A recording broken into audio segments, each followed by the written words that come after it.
What is up, my peeps? Joshua Smith here with another GSD weekly interview. So this week, you guys, I'm really excited and honored to have our guest on. This is a guy that's had a massive impact on every aspect of my life, from my life to my businesses. He's been a coach to me. He's been a mentor to me, a great friend of mine. So I'm really excited to bring him on, share his wisdom, share his knowledge, and share his story with you. But before we jump into today's episode, I want to plug our sponsors that make all this possible. So our first sponsor, PerfectStormNow.com.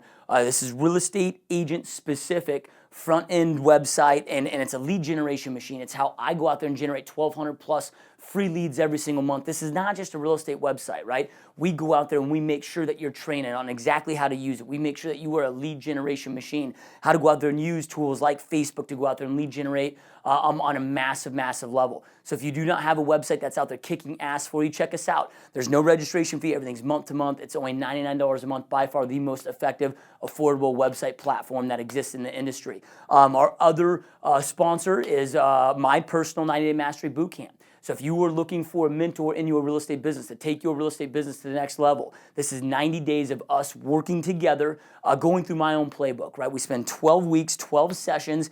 Each week is 2 hours of live coaching and training, 1 hour of Q&A, plus you have daily access to me inside the mastermind, and I'm going through and walking you through my entire playbook, right? What I've done to go out there and sell 5,000 homes. We go through all of my systems, all of my presentations, all of my lead generation tactics, right? Lead follow-up tactics, to how we hire inside our organization, to how we build our culture inside our organization, to advance personal routines, right? There's nothing inside my business that I don't share with you. So through this platform, I'm going to be going through my entire playbook. I'm going to give you my playbook. Everything's editable. You can copy it, take it, go out there and recreate your own. But through the process, we are going to help you create your own playbook, create your own operations manual. So if you want to learn more about that, go to www.90daymastery.com. Make sure to enter promo code LIVEMASTERY, all caps, all one word, all together. All right, with that being said, let's jump in today's interview. So today we got Alex Charfen as our guest here on GSD Interview. So I hope you guys enjoy this interview as much as I did.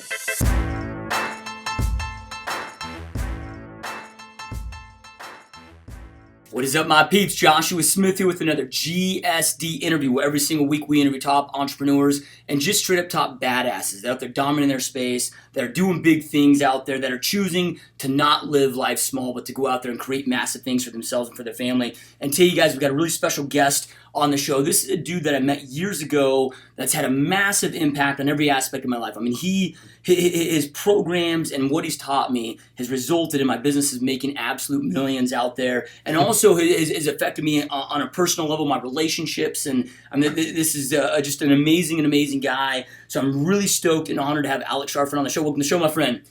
Josh, thanks, man. That intro gets me emotional. I remember meeting you, and shit. God, I get emotional when entrepreneurs succeed. Sorry. Sorry. I don't know why that triggered me, but shit. That put me in the moment of when I met you. And I remember meeting you and thinking like, God, this guy has so much potential. But you were like almost spinning, you know, like like the motor was running out of control, but the motor was huge and the runway was massive. But I felt like the clutch wouldn't let out. Yeah. Does that make sense? Yeah, no, it was, man. It was, you know, I've always been, I know we were talking about this earlier, but I've always been this guy that I'm a workhorse, man. Like vacation is pain to me. Relaxation is pain. Like I love to grind, and, you know, I have no problem working 15, 16, 18-hour days, whatever it takes. But that was my business plan before I met you, was massive hustle. And then I went to your lead conference there in Austin, and it was a massive game changer. You know, I wasn't tracking numbers. I wasn't treating my business as a business, and that became such a massive game changer. It allowed me to make a lot of different decisions, create my business where it's predictable, and I mean, it's been a massive game changer, dude. That's so huge, Josh, because I designed that program for guys just like you. Because how much formal business education do you have? Zero, man. Right. And so how much college business education do you have? I had 18 months before I dropped out. Okay. And was it business or was it pre? Well, I was going for business management, but I didn't even get through my gen eds, dude. You didn't even get through gen ed. So when you look at LEAD, it was, you know, that was a multi-day course where what I wanted to do was give the entrepreneurs who have the workhorse mentality, the, hey, I can do this mentality, they know that they're meant for more, kind of a roadmap to plug it into what you want to do. But here's the key, like that fail forward shit has to stop. You know, the tactics we teach show you how to lock it in and make it long term. And dude, I think the reason I got emotional is because I remember when I met you thinking, I think this guy could make millions. And the fact that you did it, dude, it just blows me away, Josh. That's awesome. Yeah, no, I appreciate that, man. And I appreciate all you do. You know, you're making a massive difference out there, dude. And you know, I think one of the biggest things for me is before I went to lead, I was freaked out. You know, I would see, okay, I got to get my systems together. And, you know, you hear these words like matrix. And you know, I'm in my 20s when I met you. And dude, it was intimidating as hell. You know, I was like, I still to this day can't even do an Excel sheet, right? But then when I got to lead, it was just so, you simplified it in a way where I was able to understand it. And even a guy like me that has to keep things very simplistic, it made it so easy to execute on and get those results. So it was awesome, dude. So, well, I really want to get into your story, man, because holy crap, dude. I mean, you've got a gnarly story. I mean, you're a guy that made it big, lost everything, got to like a low of lows for it when it comes to your business, and has recreated and rebuilt it. And man, we got to let's just rewind the clocks, dude. How did you get started as an entrepreneur in the first place? Like, what led you on this journey? It's a interesting question, Josh. I think I don't know, man. I just have this feeling that on this podcast I can be a lot more transparent and kind of go through a little more of the history, because I think that you and I, when we met, I remember we talked a little bit. We have some shared backstory, and a lot of your listeners do too. So you know, when people say, "When did you become an entrepreneur?" You know, I think where I define entrepreneurs, the people who want to do something different, they want to change the world, they're restless, they don't accept the status quo, they have questions about the people around them, and they have a lot of energy. So I knew that when I was a kid, because I knew I was fundamentally different from everyone around me when I was very young. You know, and I find most entrepreneurs do. So I started really young, kind of feeling different and isolating and you know, pulling away from the rest of people. So I was so extreme that I was one of those kids that when I was coming, like adults would attenuate their voice. They would say like, "Hey, look, it's Sally and Mike and Susie and Alex." You know what I'm talking about? Did you ever hear that? Yeah, you know what I'm talking about, right? And so it wasn't like I was outside the system. I was so far from the system, I couldn't see it to get help. And so as a kid, I pulled back. I went to the library. I started reading books. I was obsessive. I thought I was so screwed. I was so different than everybody else. I would never be successful. So I started obsessively reading about successful people. And you know, as a kid, you don't like. I didn't have perspective. I started reading everything I could, and what I kept finding was these people that were a lot like me. Like I found, you know, Albert Einstein didn't talk until he was 4, couldn't tie his shoes. I couldn't tie my shoes. Like that made me feel better. Thomas Edison got kicked out of school. Like I can't tell you how many times I almost got kicked out of school. That made me feel better. But dude, Josh, the more that I read, the more I figured out that like, hey, people who are different are the people who do everything, and so. You know, I started early different and I kind of like started self-discovery. And when I was a kid, my dad lost a business. I started working when I was 8 years old. We went to flea markets, swap meets, and I sold behind a table. So I used to like pitch little pens. And I think that this is where I really became an entrepreneur, because up until that point, I think I was about 8 or 9. And up until that point, I hadn't really found a place where things worked for me. School didn't work, nothing worked. And I went to the swap meet this day with my dad. My family needed us to be successful. I started talking about these pens to people, and Josh, someone bought one. And every time. Someone bought one, and I remember thinking, hey, I think I can do this again. And like so many entrepreneurs that I know today, the first time I had exposure to that feeling of creating value, it was all I wanted to do again. Yep. No, I love it, man. I love it. Yeah. So, at a young age, dude, you discovered that this was the path you wanted to go. You know, but society, man, gets a strong hold of us, dude. At any point did you start kind of going back in and kind of going society's path of go to college, get a job, or was it just like you got done with high school and you just went full on entrepreneurship? Oh man. You know, it was a constant struggle, because when you're an entrepreneur, you feel like you're doing the wrong thing. You feel like you're having the wrong thoughts. Because when you sit in a classroom and you look around and everyone else looks like they're doing what should be being done and they look like they're having a good time with it. Do you remember watching people around you and thinking like, how is this shit so easy for them? Yeah. Right? And so no, I can't, like, no, I wasn't like this 8-year-old genius that just ran into entrepreneurship. I mean, I ran successful companies. I opened one when I was 16. I sold it. I opened another one when I was 19, but I struggled with both paths. I actually, like went to college, but I just couldn't do well. And I kept like changing colleges so that they wouldn't make me take like, a history of Latin American literature or something. And so I switched colleges to go to business classes. And so I was like going down those two parallel paths. And I remember to the day when I said like, gosh, I've got to make a decision which world I'm going to live in. Because I was in this class at Cal State Fullerton. My friend Price and I were running a company called FFC. We were both doing relatively well. And I was in a marketing class where the professor put a slide on the overhead projector. Like, you might not know what that is, Josh, but like the old school shit where they had to take a slide and put it on an overhead projector. And it was salaries that you could expect graduating in different disciplines in marketing. So like copywriting, this. And all of them were less than I was making. Yeah. And I remember sitting there and I was like, you know what? I'm doing this for my parents. I'm doing this because you're supposed to. I'm doing this because I've heard this story my whole life that this is the thing that's going to make it better. And I know objectively, every time I sit in one of these classes, I get pissed, I get frustrated, I get angry, I get irritated. And so that I packed up my shit, like with the overhead slide up, I packed up my shit and that was my last day in school. Yeah. It's cool that you had it at a young age because a lot of people, they don't have those thoughts until they're 40 or so, right? These goals mine or I've been living my whole life for everybody else. Totally. And you know what, Josh? I think that like, I don't want everybody to think that I think I'm special because I felt that way younger. I think here's what it was, it's like so many entrepreneurs. I think like you, I was so different than the rest of the world that going down that path of like, fit into this block, fit into this career path, fit into this course of study, fit into, like, I couldn't do it. It wasn't that, here's what I heard my whole life. Why can't you apply yourself here like you did over here? Why can't you try harder? Why is it that you look so smart over here, but you look like such a dumbass over here?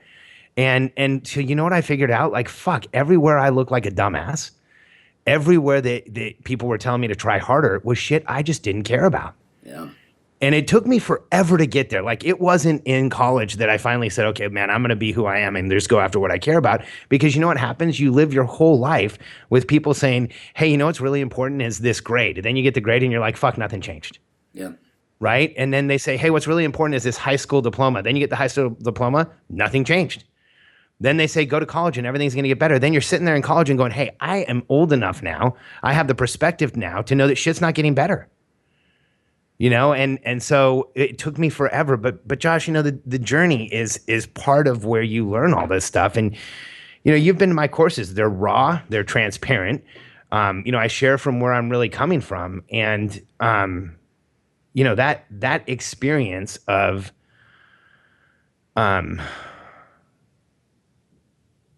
feeling like I had to change everything to get to where I wanted to be is an experience that as an entrepreneur, it's just a relived experience over and over again. And I think that, we have this mythology we've created around this term successful entrepreneur, that there's people who get to a destination and they're a successful entrepreneur.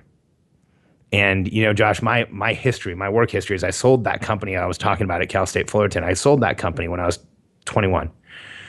And I did a buyout for part of the software we sold with a guy named Cameron Kuhn in Orlando. I went and became the executive vice president of a company called EnviroCheck, and it did not go well. I sold more than they had ever sold. We blew the company up. More companies die from indigestion than starvation, and we killed EnviroCheck through sales. And I left after about 8 months. It closed like 3 years later. And I became a consultant, and I immediately started working with some of the most successful people in the world. And dude, like, I was up close and personal with CEOs, with entrepreneurs, with actors, with actresses. I was on Home Shopping Network. I was meeting wildly successful people, iconic names. And it was so crazy because I always expected to find the person that's like, I've arrived. And what I found was, especially once I built relationships with people, and I tend to build pretty close relationships, is that It didn't matter how much they had done. They weren't there. And the bigger effect they had had in their life, the bigger the restlessness there was to do more. Yeah. And it was in that experience that, I finally figured out, like, man, we only do this once and you're always going to want to do more. And the more we can get focused, put systems in place, calm our reactivity, put metrics, put numbers, put measurement. Here's what I can tell you. The guy who can't do an Excel spreadsheet can make millions of dollars. And here's the punchline throughout history. If you read all the books like I have, I'm obsessive. I have like some dyslexia, but I also have the ability when I'm alone and I don't have to read in public, I can read really fast. And I've read thousands of biographies, Josh. And what you find is the most successful people are the ones who can't do Excel spreadsheets. I have a handful of friends that are billionaires. Not a lot of people can say that. Some people can say I saw one once. Some people can say I know one. I was in an industry where I got introduced to a ton and they stuck. Every one of them is dyslexic. That should tell us something. Not a percentage. Everyone I've ever met is dyslexic. Damon, John, and I sat next to each other at a very private retreat about 2.5 years ago. And they put out the menu. And for those of you who don't know who Damon John is, he's the Shark Tank guy. The really sharp dressed, Shark Tank shark who's amazing. And when the menu got handed out, it was like 25 words on a sheet of paper. And he turned to me and said, 45 minutes. And I was like, what? And he said, take me 45 minutes to read. What are we having? Thankfully, it's not that bad for me. And I was able to tell him because I had already been studying it. But like that tells us something, man. This is this crazy shit that society has today. And your listeners need to hear this because you need to shake this off. There's this equation that we've created today that says if you don't look like everyone else, if you don't think like everyone else, if you didn't learn like everyone else, if you don't, move and talk and walk like everyone else, you're broken and we should label you and medicate you. And if you read the stories of anyone that matters to you, anyone in history who you remember that matters to be remembered, I can tell you they were just like you and I. And the equation is doesn't read like everyone else, doesn't write like everyone else, doesn't look, walk, talk like everyone else, equals a brilliant person who's going to change the world. And the faster we get in touch with the fact that brilliant people look broken most of the time, unless they're doing what makes them brilliant, the faster we move forward. Yeah, it's so sad, man. There's so many, all the suffering that comparison creates in our world. I heard a quote one time that I just love, and it says that it's no measure of health to be well adjusted to a sick society, and it's just insane, man. So, all right, dude. So, one thing that so many entrepreneurs, we always talk about successes, right? But I know that you're a dude that's had to overcome massive adversity. It's a lot of you've already talked about, but I know you at one point you made it, you lost it. When you share your story, I'm just like, holy shit, dude! Like everybody else would have quit. Everybody else would have, let it they've just been broken and just. How did you keep pushing? How did you stay motivated? Just walk us down that path, dude. So, that was, it's a hard, so first, just to give everybody context, here's what happened. So, when I was 21, I became a consultant and I ran an organization called Sales Out. It was a manufacturer's rep firm in South Florida. We also ended up starting a company called Latin Rep and Latin Channels. We had a Latin American division. We also had the largest trade show in Latin America for retail and distribution. It's a huge organization. I had a massive company, offices in Latin America, offices in the US, and we were affecting every retailer, every distributor in the territory and in the US. So I was doing business with Home Shopping, Radio Shack, Walmart, all those guys. When I was in my 30s, or when I was 30, I met Katie, my wife. And Josh, here's the problem with that business. I had a $150 million consultancy built squarely around me. I couldn't get out of it. I couldn't take a vacation. I never really had. I built it so that I was trapped in it. But I built it so well, it grew to $150 million. And so when I met Katie, I just didn't want to travel 80-90% of the time anymore. I didn't want to be in that industry anymore. It was a ton of entertaining, a ton of stuff. So I ended up like walking away from it. And here's what we did. Katie and I got together. I was semi-retired. I sold the company, semi-retired. And we decided, hey, we'll buy a property here and there and we'll make some money on cash flow. I don't know how to do that. We went and bought I already had a portfolio. We went and bought, and I had some money from the sale. Went and bought like 3 properties, and then we kind of got excited. And within the next few years, Katie became one of the top agents in South Florida. We had bought and sold about 1,500 properties. We owned a huge portfolio. We were making just mountains of money. I was doing mortgages, all kinds of stuff. And so we had these huge teams again. And in 2007, the ground zero for the housing collapse was Dade, Broward, and Palm Beach County, Florida. And we owned properties in Dade, Broward, and Palm Beach County, Florida. And 2005 and 2006, we had Wilma and Katrina. So Katie and I had burned through $1 million in cash, and we still had $1 million left. But when 2007 hit, our properties lost value so fast. Florida lost value so fast. So many people left so fast, we couldn't keep it afloat, and we went bankrupt. And dude,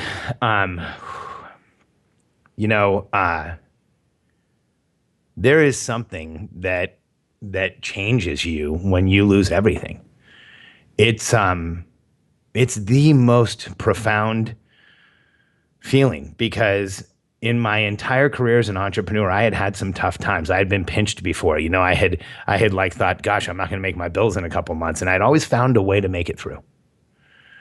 And here I was at the height of my wealth, at the height of my income, and at the height of what I thought was my career with the woman that I had been looking for my entire life. And within a 6-month period, the wheels fell off. I couldn't find them again. And it affected my health. It affected, everything. We started falling apart. And that 2005, 2006, 2007, it was like just the wheels consecutively falling further off. And when we finally looked up, we had nothing. We were bankrupt. We were living in a little 1,800 square foot condo. We had to sell our house, our cars, everything. I was driving a 1984 Ford Ranger that had every body panel was dented, 144,000 miles. And, Josh, there's things that happen, and I want everyone to get in touch with, hey, bankruptcy doesn't have to happen ever. You understand your metrics. You put some tactical business strategies like we teach into any business, even a tiny one. Like when Josh and I started, you were one guy, not a team. Or I think you were one guy, but you have a completely different team today because you put the right stuff in place. Bankruptcy doesn't have to be what happens. I had to take my wife's wedding ring because the court wanted a value. I had to get a fire sale value on her ring. I had to ask her to give it to me and drive it from pawn shop to pawn shop in South Florida to get a value. And I can tell you, Josh, the pawn shops on TV are so much nicer than real life.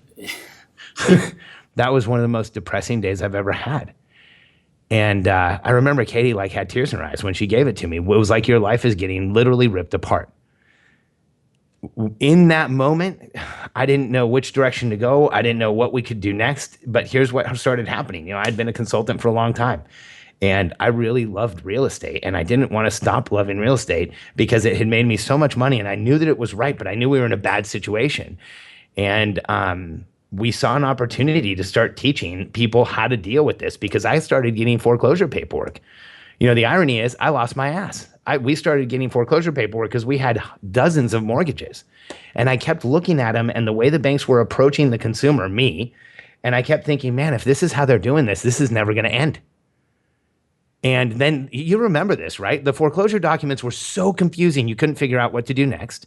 The statements and stuff were so confusing, you didn't even know where to call. And then I started doing stuff like picking up the phone and calling, and I realized the banks didn't have any types of answers at all. And then I talked to real estate agents. We had been working with people in foreclosure. I talked to other agents. They were terrified. And so Katie and I had a job offer from JVC to go back and do some stuff on home shopping. But Katie and I saw this opportunity to help people through the problem we were going through. We had just lost everything. We had made some mistakes in real estate. We knew that due to what was going on in the market, millions of people were going to lose everything. And we thought if we could help even with a little bit of that, it was worth at least trying for a few months. And so what happened was we had a little bit of real estate money coming in. Katie kind of made that keep coming in so that we could stay afloat. I wrote this product called CDPE. And Josh, it was one of those times where like we really did sit down and say, let's use everything that I've ever done in business. Let's use our experience building the real estate company that just went belly up. Let's sit down and what were the things that made it work? And then we built this company, and out of bankruptcy, it became the 21st fastest growing company in the country in 2011. We trained over 47,000 real estate agents. It grossed about $80 million. It was around $70 and $80 million. Our margins were, in the 30s. We did incredible stuff. And the U.S. Treasury came to our office in 2013 and said that our team of agents and our team in our office had pulled the foreclosure recovery forward, had advanced it, had made it come forward by 5 years or more. And that was Treasury numbers, not our numbers.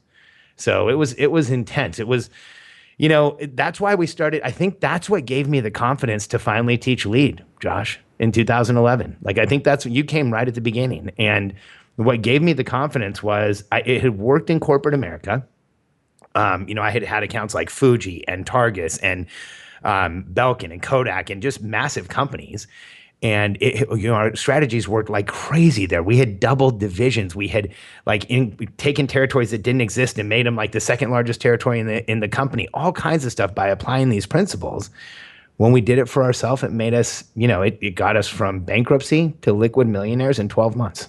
Yeah, it's unreal. It's we got to learn, especially as entrepreneurs, to learn to love and honor pain, man. It's I've yet to meet anybody that's a self-made, uber successful person like you are that hasn't had some hardcore low moments. No question. It's like that pain wakes us the hell up, man. And then, it was the CDP still to this day is the number one designation, I think, in the real estate history, correct? In the history of real estate, yeah. Nobody's ever had the only organizations that have memberships of agents that big are brokerages, and that's the backbone of the industry. And the only other designation that comes close is the National Association of Realtors has a designation called CRS, and they had 22,000 agents over the course of 24 years. We did 45,000 in 7. That's crazy, man. So speaking of CDPE, because I was a CDPE member, we really just followed your systems, man. It made it so easy, and we went out there and sold an ungodly amount of short sales. I'm in Phoenix, Arizona, so we were hit extremely hard, right? So it was a game changer for us, man. So a lot of our listeners, the vast majority of our listeners, are in the real estate space, and a lot of people right now, we're in 2016. A lot of people are scared that there's another real estate recession coming. From a guy that's been so involved like you are. I mean, what are your thoughts as far as the U.S. with the housing market? I'm watching everything really closely right now, Josh. My crystal ball broke in 2007. And so I don't like watch forward predictions much because a lot of them are so weird, but I do watch what's going on in the market. And I think there's several things that as real estate people we need to be watching. One is we've had some abnormal sustained growth for a prolonged period of time.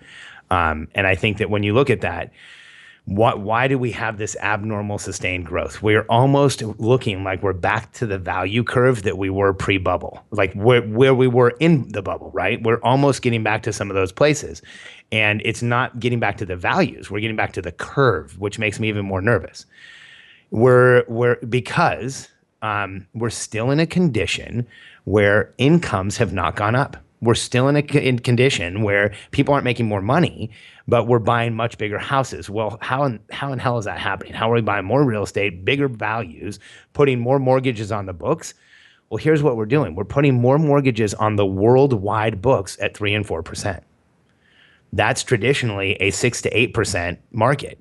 And so when we cut the mortgage values in half, every institution in the world feels that. And I think eventually that catches up to you. And so what we've seen is a reduction in mortgages, but let's look at all of the increases in fees, increases in services, increases in pretty much across the board at financial institutions. So I think we need to start really looking at how long is this going to last? Because today, if you, Josh, make $100,000, you could go buy a house that if we changed interest rates from where they are today to 6.5%, there's no way you could afford. And that's gonna create this new disruption in the market that I think, because what we've done is we've made it way less expensive to buy a house. We've created a false market demand for a long time. we're letting people get a lot more value for a lot less money, then the market will bear over time. And so we're watching the numbers closely. And I think that, I'm not predicting it's happening tomorrow, but there's something coming. Yeah. There's a reset coming. It's never a matter of if, it's just more of a when is it going to happen? So yeah, I mean, I don't think that we can print money forever, especially with when you look, and I usually say what's going on in China, but then I realize a lot of people, I watch very specific stuff. I don't watch the news, but right now, China is in a similar housing excess like we were in 2007, where they had overbuilt past a curve. Only there's a problem because in a communist country, when you overbuild past the curve, it automatically affects the state. It instantly affects the state. And so I think it's hard to understand because communist economies are so difficult to they're difficult to predict what will happen next because there is so much intervention of the state. So much intervention in a communist state with what's happening with money. But man, a big ripple in China is going to ripple all the way around the world to us. And let's not forget, China helped in a large part pulling us out of this. Chinese dollars are all over the United States in real estate right now. Yeah, it's crazy, man, crazy. So, okay, so you had CDP that led you to lead. Let's kind of transition. Like, what do you got going on today, man? I know you're doing a lot of different stuff. Speaking at MIT and speaking with a lot of the greatest marketers on the planet out there. Let's talk about what you got going on today, dude. Yeah, so Josh, it's been a wild couple of years. About 2 years ago, I started writing a book called Constructive Company that we're still writing. And when I got to writing the About My Client section, I started writing about entrepreneurs. And about 20,000 words later, I got up that weekend. And I realized that just because of how long I have sat next to people like you and I going into the toughest meeting in their life, I realized because I've had exposure, like this incredibly fortunate exposure throughout my career to people who are at the top of their game. A lot of the people I know, a lot of my friends they play pro sports, they race cars, they're performers, they're singers, they're actors. Like those are all people just like you and I. And when I started writing about entrepreneurs, I realized I couldn't leave them out. And so I started writing about the personality and what I've seen and what the patterns in our lives are and how do we really build our lives and what really, how does that really happen? And so I came up with this concept, the entrepreneurial personality type. And my belief is, especially after having done the research we did in the past year and a half and reinforcing this, is that we are a subpopulation that is different from the rest of society. And I'm not, I think that when I say different, we need to respect the fact that we're different because most of society's systems that help other people actively damage guys like you and I. There's people who really get a lot out of being in school and having a teacher stand in front of them and do what they do. But for people like you and I, that level of constraint literally drives us crazy. And in my life, I've had this amazing opportunity over and over to get up close and be asking and be allowed to ask questions of people who have the types of lives that you and I have always imagined and now are building. And early on, when I would ask them, after just a few questions, here's what I found. Like, they're different. They're like me. They always struggled. They're still struggling. They've got money and fame and fortune and they're still asking the questions like I do, like, what am I going to do next? And is it enough? And how can I make it go faster? And how can I make it bigger? And so here's what happened. About a year ago, I wrote this book called The Entrepreneurial Personality Type. A year and a half. It's a lot like the CDP story. I went to an event at a place called Genius Network with Joe Polish. I did a 10-minute talk, which we can provide you the link for. It was a 10-minute talk. I actually went 12 minutes. I got a little excited. And I did it on the EPT, and it was like a shockwave. Everybody in the room was like, holy shit, I've never heard anything like that. You just described me in 10 minutes. I actually had a guy get up and said, I now understand myself better, and I'm going to go make a phone call to my son because I owe him an apology. And that was a pretty crazy day. And so what happened was Joe knows a lot of people, or not knows a lot of people, but there's a lot of people in Genius who introduced themselves to me, and I started talking to them. And so in the past year, I've been on stage with Tony Robbins and Robin Sharma and Shaquille O'Neal and Marcus Lemonis and Russell Brunson, and it's just been insane. And the reason that I think that's happened is nobody's ever defined our personality type before. And nobody's ever stood up and said, hey, wait a second, I think we're different. And nobody's ever stood up and said, hey, I think there's more of us in prison and rehab than running successful companies, because our personality type is tortured in a lot of respects today. And when I shared that the first time, the people in the room who I wanted confirmation from gave us the confirmation. And so we put it in a book and we made it a limited release. And it's called the Entrepreneurial Personality Type. And we printed 500 copies. And we sent them to people with the request that they read them and pass them on. And 500 copies passed 100 times, 50,000 reads. And Josh, the reason we did it is I didn't want to just have a best-selling book. Everybody's a bestseller. And all you have to do is write a check. And what I wanted was people to read it and start conversation and change their lives. And so we sent out so far about 450. I'd love to get you one. And almost immediately we started getting emails and stuff like people saying, hey, I read your book last week. It changed my life. And then 3 days later, I'm in Paraguay and I'm setting up an independent team. And I never thought I would actually do this. And I'm like, holy crap, this is really working. And if you go on Facebook and you do a search for hashtag 500, the number 500 evolution, because there's only 500 and we're causing an evolution, you'll see comments where people say crazy stuff. And only a few thousand people have read the book. So there's already this overwhelming confirmation that the entrepreneurial personality type doesn't just exist, but that when people read this information, when people like you and I read this information, we just say, hey, that's the truth. And that's why we made the book available to anybody. And we made a special link for this group. And I just wanted to mention it since we talked about it, Josh. But it's my last name, Charfen, CHARFEN.com/GSD mode. And we just wanted to give a link for your listeners so that they can get a copy. And my request is you download the PDF, read it, and start a conversation. Say something on Facebook. Come find me on Snapchat. I'm Alex, Alex Charfen, on Snapchat. And I'm on there all the time, my whole day. In fact, I should probably check in. But what we wanted to do was start this conversation, and it has. And so here's where that's led. Katie and I looked at our lead content. We applied this personality type, and what's made you millions, Josh, has now matured. And we're at the point I was telling you before we started the podcast. I have a long track record of working with entrepreneurs like you and helping them double, triple their businesses in just a couple of years. Like, what was your number? How long did it take you? It was probably about 48 months. So in 4 years, you doubled it. Yeah. Right? And now where are you now compared to when you started? I mean, now in a 30-day span, I mean, we're creating what used to take me a year to do before at that point when I met you. So that's kind of my track record, is helping entrepreneurs get to the point where, monthly income looks like annual income.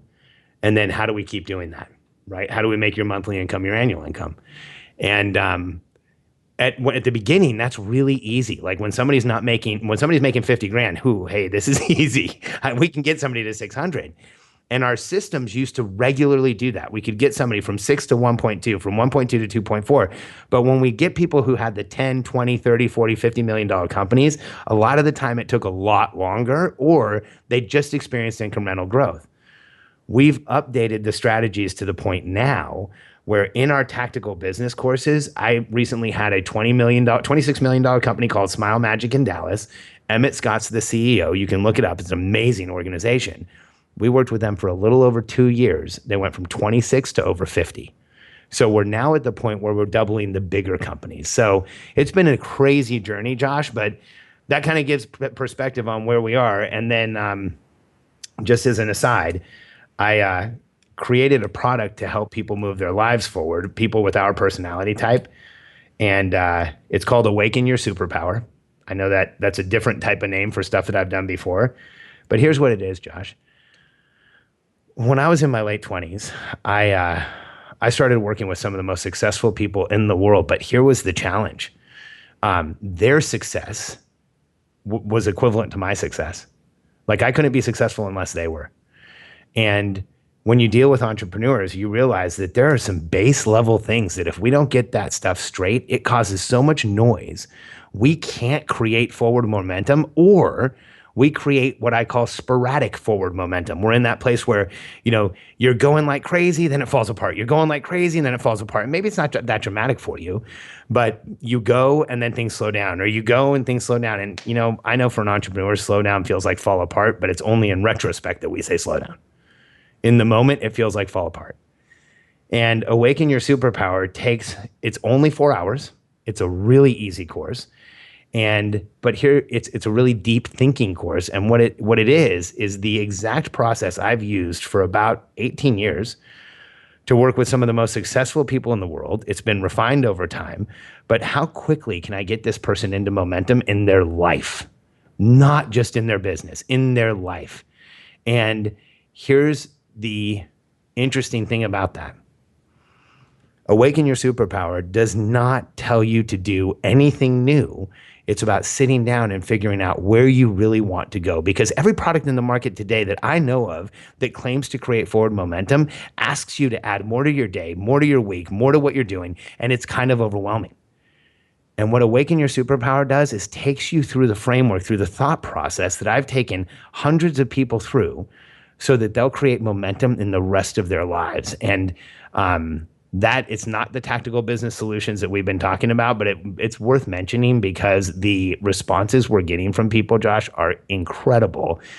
I think that, my team and I now have locked into the entrepreneurial personality type so close that in a 4-hour period, we can float all the boats in your life instead of just helping you with your business. And that's at charfen.com/superpower. Yeah, I love it, man. Yeah, I mean, so many people lack that clarity, right? It's like more No people question. today spend more time designing a grocery list in their life plan. No question. So I love it, man. And I don't think you need to spend months doing it. 4 hours and you're good. Yeah, that's awesome, dude. And I don't know how this happens, but man, it'd be so epic if your teachings and your training somehow could get into our education system. I mean, at a young age, you look at it today, dude, there's 2.4 billion millennials. There's not 2.4 billion jobs. Yeah. So I love it, man. So that's my market, by the way. Like I try to talk to the millennials. I try to talk to the younger people. I think when you talk to the younger people, when you understand younger people in society, you understand where we're going as humans. Yeah. And I think where the rest of the world is saying stuff like, hey, millennials won't work, millennials don't matter, this is the worst, generation we've ever had. You know what I say, Josh? Millennials will do anything for work that matters. Yeah.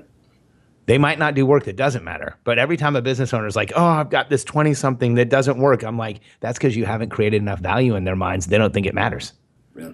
So, yeah, no, I'm big on millennials. Yep. Love it, man. Love it. And everybody that's listening to this, I encourage you guys to read the book. I mean, even if let's say you're listening to this and you're in the corporate world, right? And maybe you have no aspiration. Sure if you're in the corporate world. And even if you don't have the aspiration of becoming an entrepreneur, maybe you have a son or a daughter, that by reading the book you're able to inspire them. So, love it, man. So, dude, let's transit. One thing that I've always loved about you, and that's always inspired the hell out of me, dude, is you're a guy that's created uber successful businesses, but you've also not neglected your family, right? We see we see a lot of successful entrepreneurs that create all this, they have a fat bank account, dude, but they're on the third marriage. They don't know their kids. Yeah. And you've been a guy that's, you and your wife have a great relationship. You've got a great relationship with the kids. How do you keep it all together, man? Yeah. That's a fantastic question, Josh, because it's the, keeping it all together is the hardest thing entrepreneurs do. And it's the place where we have the least amount of process. Right? Like if you really think about our lives, to keep it all together, it's what you will try and do more, but we don't apply a system or a process to it. And so the way that we've changed our tactical business class is I finally had to get really personal with this and examine my own life, because I've created success in a way that most people are not capable of creating. And I've created success for other people in the billions of dollars. But I'll tell you very candidly, I get overwhelmed every single day. If I lose my footing, I have a hard time figuring out where I'm going. Josh, I can walk out of my house confident, and in the 20 steps into one of my luxury cars, I can get into a full panic, and think like, oh shit, what's going on? Where am I going today? And it'll hit me out of nowhere. And I think that for every entrepreneur I've ever worked with, that exists. And it happens more when you're trying to do more. Do you feel that stuff? So the way that I keep it together is the way that we train entrepreneurs to grow their lives and their businesses. When I have a lot going on, I have 2 kids. We homeschool them. They're unschooled. I've got activities for them pretty much every day. I was at one of them yesterday. I take one of them comes to work with us every day, so I spend time with her. And I have, and Katie and I have a really successful marriage. I think we've successfully created a tremendous amount of wealth and stability, which is rare. Usually people create one or the other. And Katie has this saying, my team says, no, Katie said that one time. You just say it's Katie's saying, but Katie once said, or maybe she said a lot of times, process in a marriage isn't sexy, but you end up having a lot more sex. And, that's one benefit. But the other big benefit is, we run our companies in a 90-day world, just like, we teach and lead. There's none of this year stuff. Like, let's get you into a rapid growth, accelerated growth pattern. Katie and I run our marriage in 90-day increments with 30-day calculated measurements, weekly planning, and daily review. And when people ask me, how do you do it all? Today, I can honestly and transparently say, I use our content. I use our stuff. And when people come to see us, it doesn't really matter what business they're running. When they get into the tactical business class, their lives improve. It's not just money. It's everything else that improves. Maybe you could confirm that, Josh. For you, was it mostly financial, or what did you get out of kind of the systems? It was both, man. And a lot of it was because I've known you through CDPE, but not known you, just heard you on webinars and going out to lead, dude, because you and Katie were both there and really involved. I remember it being her birthday and you put this big celebration on for her, and just I think there's so much power to seeing you live in person compared to a webinar, dude, because it's just seeing your focus and how intentional you are, dude. It really opened my eyes up for every aspect of my life, from my health, because I know you're a guy similar to me. I've lost 118 pounds. You've lost, about 80 pounds. And it absolutely forced me to get more intentional about every aspect of my life. That's awesome. Thanks for the feedback, Josh. I mean, it's so important to me, because here's an equation that I found a hell of a long time ago, and I don't want anybody to ever sell you a different one. For entrepreneurs, everything in your life affects your business. And if you ever get to the place where you are saying, I'm going to sacrifice for my business, you're doing it wrong. What you say is, there's things I have to do for my business. I'm going to make these deliberate choices for my business. I'm going to move forward in the business. But the problem is, once you start sacrificing, you won't stop. And life is not about what you aim at as much as it is about what you're willing to tolerate. Because you can aim it at whatever you want. But if you're still tolerating the things that keep you small, if you're still tolerating not putting yourself out there, if you're still tolerating hiding from everything that you can become, that's what really holds you back. So, for me, Josh, if I sit down every morning and I do our planning, if my team is running on the same schedule, if they're doing the same stuff that we taught you, we go crazy and my life stays stable. The second pressure and noise goes up in my life, everything tends to fall apart. So I run my life like most successful people do, based on routine and schedule and a set of tools that really make things work.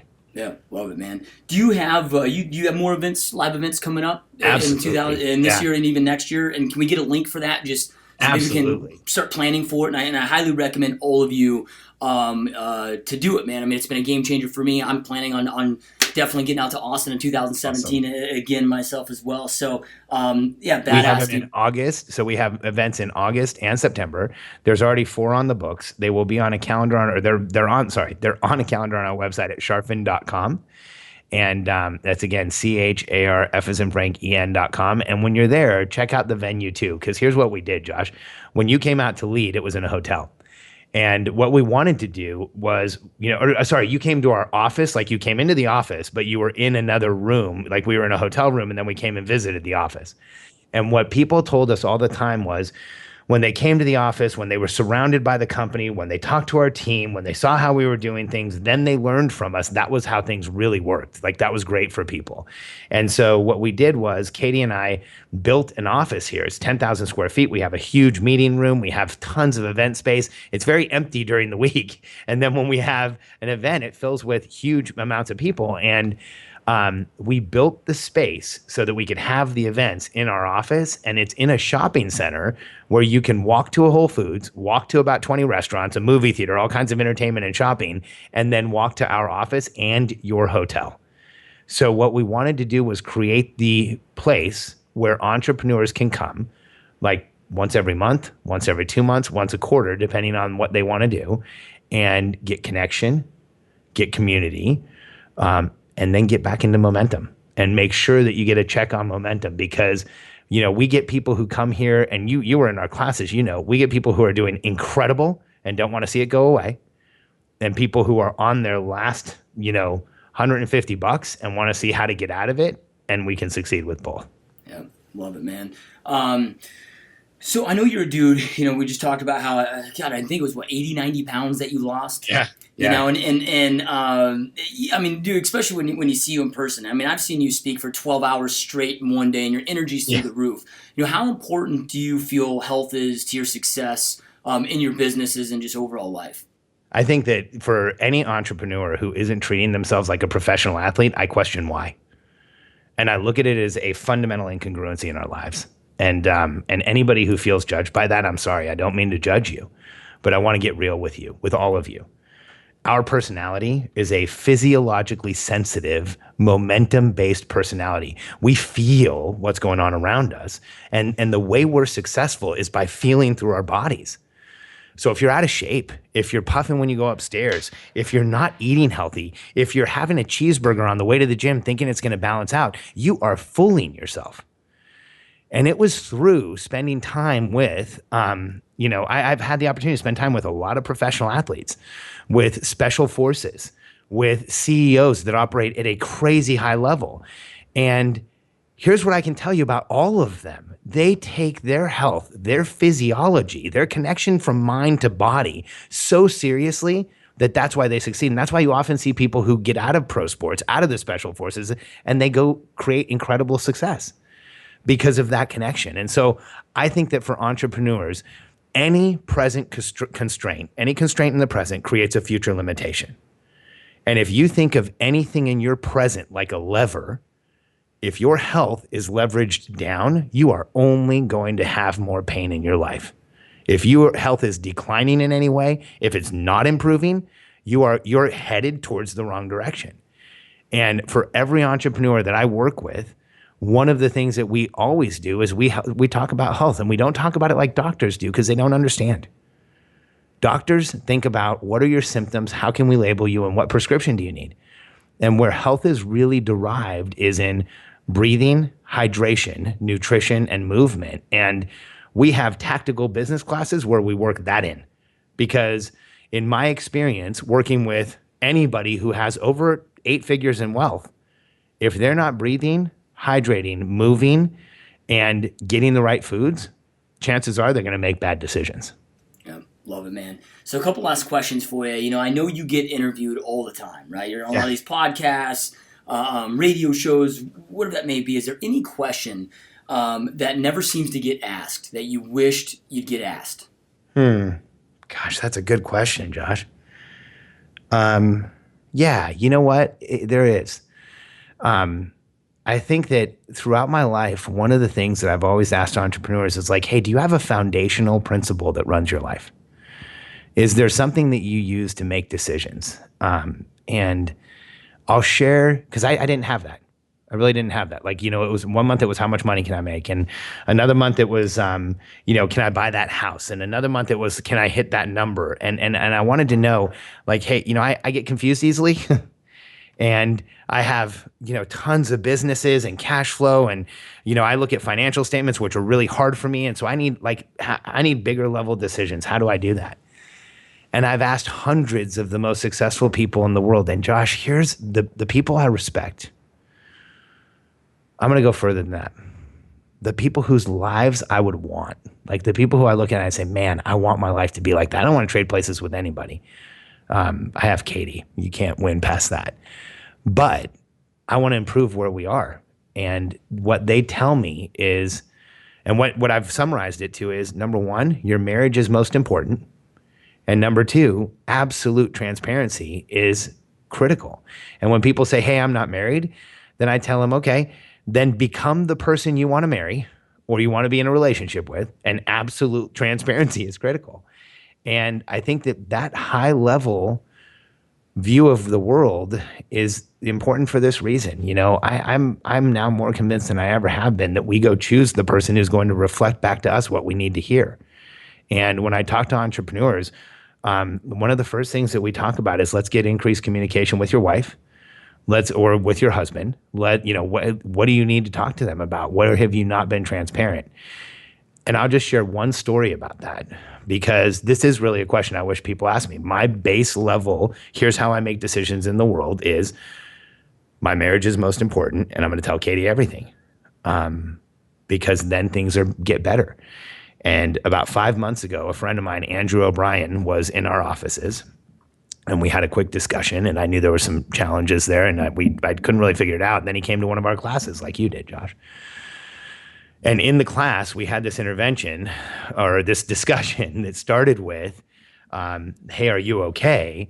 And it ended up with him getting very real about his lack of communication with his girlfriend and the mother of his daughter, Candace, and not having told her what was really going on for him. And so he resolved in the first day of our class. You've seen people do this in our classes. Like, they'll make a statement, I'm going to do this overnight. But he said, I'm really going to figure this out overnight. And the next day he came in and said, I want to share something with everybody, like before I asked. And he said, last night I went home and I talked to Candace, and I told her what was going on, and then I listened to her like you talked about, and I listened without talking like you talked about. And she told me what she needs and what I've been missing and where I can help her. And by the end of the conversation, we were talking about how we move forward, and we were both really excited. And I realize now that if I just tell Candace everything, things will work out. That was a few months ago. Andrew has never run a business before. He just started a company called The Publicity Guy. He now has a 5-person team, and he just had his first 6-figure month. I wish people would ask this question more, because if you focus where things are most important, it floats all boats. Yeah, I love it. I mean, what's that saying out there, that behind every successful man is a great woman? And if you're not transparent, you're not communicating, how then can they support you? No question. And I think that's the historic way of putting it, Josh. I like to think that next to every successful entrepreneur is their first follower. And if you're fortunate enough that first follower is your spouse, you should lean into that relationship as far as you possibly can. Yeah, that's awesome, man. Love it. So all of our listeners, man, I mean, they're here right now. They're listening. They're watching this on iTunes, Stitcher, YouTube, however they're on right now. Because, dude, they want to go out there and create an amazing life for themselves and their family, just like you've been able to do, dude. So Sure. Any last words of inspiration or motivation or anything that you'd like to leave them with so they can go out there and create the life that they know that they truly want and deserve? Absolutely. Yeah. And I appreciate the chance, Josh, because, dude, I'm so proud to be on this podcast, and just watching everything you've accomplished, and watching over the past few years as you built a following and built your businesses and built your confidence and have become a transparent, like no veneer, no BS entrepreneur. And that makes me so excited. And, when I get the chance to answer the question, like, what can I share? We base all of our programs around what we call the contribution equation. And I want everyone to understand that I'm a capitalist. When I start talking about contribution, sometimes people think, does this guy only work with charities? I've worked with a lot of charities. I've donated to a lot of charities, but I'm a capitalist. When people say, what religion are you? What political party are you? I say capitalist. I'm not kidding. I think it's the most perfect system there is. But in a capitalist system, and the one that we deal with, where we're creating value, capital flows to contribution. So for me, how do I get entrepreneurs into contribution as fast as we can? Because if we're all honest with ourselves, here's what I know. Entrepreneurs like money because it's a way to keep score, but we all want to make a difference. And if we can hardwire to the fact that making a difference is what really feels like success, we will have all the money, all the influence, all the affluence we want. But we often chase things other than contribution because, like I did, I chased a degree, I chased other crap. I chased cars, I chased women. I even used drugs. I drank too much. I did all kinds of dumb shit until I figured out that making a difference is what matters. And here's how you get there. It's only 4 steps. The first thing anyone who's listening, I implore you to do, I beg you to do, because I need you to. There's only so many entrepreneurs in the world, and we are the most important part of this planet. We are the only consistent source of positive human evolution, and we always will be. So I'm begging you, lower pressure and noise in your life. That's the first step. If you look at what every great entrepreneur has called back from the end of his career, he desperately pleads with those who are just starting out and says, lower pressure and noise in your life. And here's what it sounds like. Don't waste your time. Be transparent. Tell people what you need. Share who you are. Don't create a veneer. Just be who you are. And don't overcomplicate things. Take care of your body. Take care of yourself. Organize your thoughts. Find a system that works for you. They beg we lower pressure and noise because they know that we're all in this together. The next step is you increase protection and support. And this is the hardest thing for people like us. I want you to know I understand that we've always known we need more help than most to get to our destination, to get to where we know we need to be. But any request for help makes us feel vulnerable and exposed. But I want us to all be very clear that we're not going to get there alone. Entrepreneurs learn nothing standing still and very little alone. So when we build a team, when we join a team, when we start moving forward together, everything gets better. And the way we do that is we ask transparently for protection and support. So you lower pressure and noise. You ask transparently for protection and support because we need it from those around you. Tell people what's really going on, what you really need, what you're really thinking, and suddenly the world starts looking differently. And while the rest of the world tells you everything you need to add, change, modify, here's what I want you to know. If you lower pressure and noise and you increase protection and support, your strengths and abilities will just start to show. You don't have to go chase them down. Lower the noise in your life. Ask people for help. Shit will just start working out. If you think Josh knew what this business was going to look like when he started 5 years ago to create multi-million dollars and monthly income that looks like annual income, it didn't happen. What happened was getting really clear, asking for help. A whole new set of strengths showed, a whole new set of confidence showed. And then that's the 4th step. If you do these things, you will be able to make your greatest contribution. And that is how entrepreneurs throughout history, the shortcuts they used to get to where you and I have heard about them. They lowered pressure and noise every day. They drove the things out of their lives that didn't matter. They stopped caring about what didn't matter. They cared about less. They focused on less. They made the important things very important because then you can focus. And for all of you, what are you doing for someone else? What are you doing for something else? What are you carrying around you don't need anymore? Go through your closet, take out every single thing in there and ask yourself, does this give me joy? And if it doesn't, pitch it because it's noise. Get focused. And then get real about help. We all need it. I need it. You need it. Admit it. The more people you tell, the more you let them complete the other side of this contribution equation because we all work through this together. We all need protection and support, and we all have pressure and noise. And I know that just like Josh, your strengths and abilities will show, and we need you to go make your greatest contribution because if there's one thing I want everyone on this call to understand is this. There are a lot of systems in society today that are not helping us move forward. And there's a lot of things that are hurting people like you and I, Josh. And, to the guy in the cubicle, to the parent who's been told your kid is broken, to the person who knows you can do more, but you just can't find the path. What I want you to know is anyone in history who you remember, anyone in history who you care to remember is just like us. And the restless agitation, the cognitive dissonance, the frustration that every person who's ever mattered has felt is what you're feeling right now. And while everyone else wants you to know where you need to change and fix things, I want you to know something. There is nothing wrong with you, and you are not alone. Yeah, love it, man. Such powerful words, brother.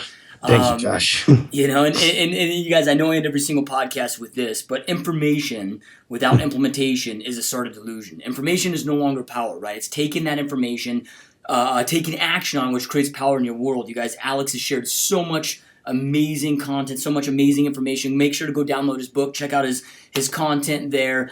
Take something that you learned today, go execute. This is a dude, I would not be where I am today if it wasn't for Alex. So you guys make sure to execute on what he talked about today. And Alex, dude, this is a massive honor, man. I greatly appreciate, I know how busy you are, dude. I really appreciate you taking time to be here, share your story, man. And this has been just a huge honor, dude.